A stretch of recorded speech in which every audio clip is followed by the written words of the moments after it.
কাজলা দিদি লিখেছেন যতীন্দ্রমোহন বাগচি।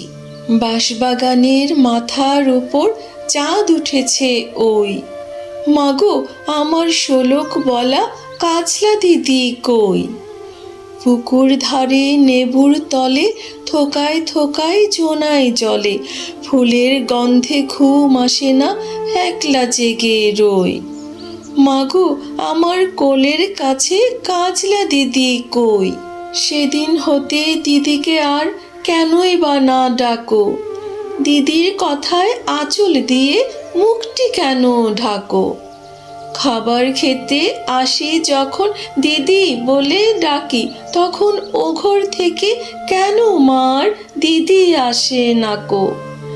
আমি ডাকি তুমি কেন চুপটি করে থাকো। বলো মা দিদি কোথায় গেছে, আসবে আবার কবে। কাল যে আমার নতুন ঘরে পুতুল বিয়ে হবে। দিদির মতন ফাঁকি দিয়ে আমিও যদি লুকোই গিয়ে, তুমি তখন একলা ঘরে কেমন করে রবে। আমিও নাই দিদিও নাই, কেমন মজা হবে। ভুইচা পাতে ভরে গেছে শিউলি গাছের তল, মারাস নেমা পুকুর থেকে আনবি যখন জল।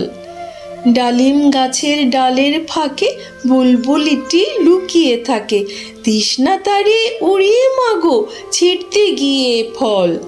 দিদি এসে শুনবে যখন বলবে কি মা বল।